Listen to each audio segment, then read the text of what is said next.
أعوذ بالله من الشيطان الرجيم. بسم الله الرحمن الرحيم.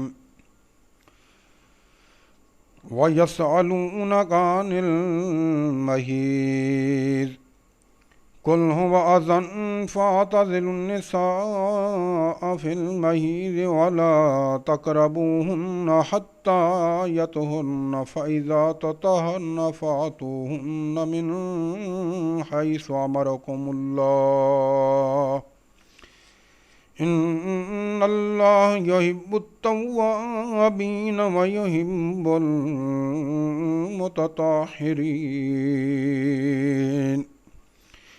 نساؤكم حرث لكم فأتوا حرثكم أن شئتم وقدموا لأنفسكم واتقوا الله واعلموا أنكم ملاقوه وبشر المؤمنين. ولا تجعلوا الله عرضة لأيمانكم أن تبروا وتتقوا وتصلحوا بين الناس والله سميع عليم.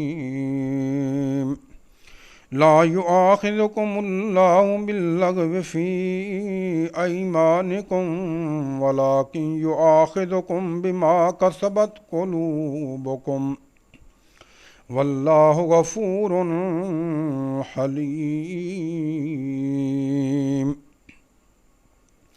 للذين يؤلون من نسائهم تربص 4 أشهر فإن فاءوا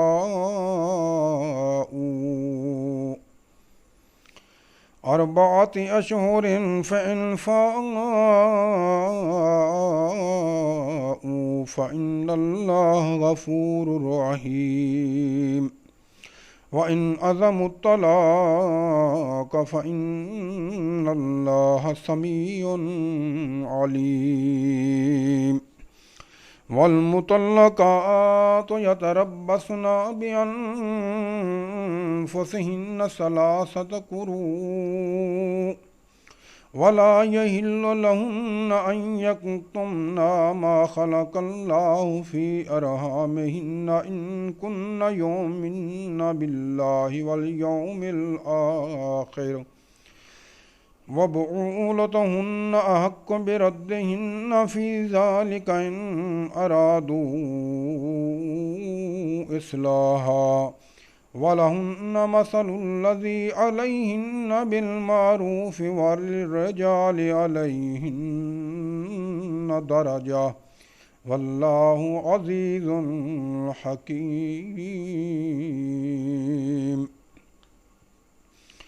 الطلاق 2 مرتان فإمساك بمعروف أو تسريح بإحسان ولا يحل لكم أن تأخذوا مما آتيتموهن شيئا إلا أن يخافا ألا يقيما حدود الله فإن خفتم ألا يقيما حدود الله فلا جناح عليهما فيما افتدت به تلك حدود الله فلا تعتدوها ومن يتعدد حدود الله فأولئك هم الظالمون. فإن طلقها فلا تحل له من بعد حتى تنكح زوجا غيره فإن طلقها فلا جناح عليهما أن يتراجعا إن ظنا أن يقيما حدود الله وتلك حدود الله يبينها لقوم يعلمون. وإذا طلقتم النساء فبلغن أجلهن فأمسكوهن بمعروف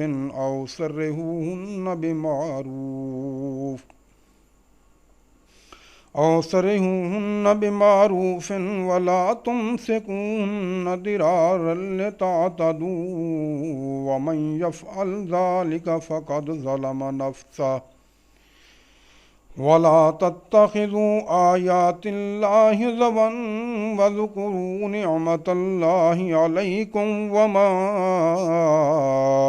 أنزل عليكم من الكتاب والحكمة يعظكم به واتقوا الله واعلموا أن الله بكل شيء عليم. صدق الله العظيم.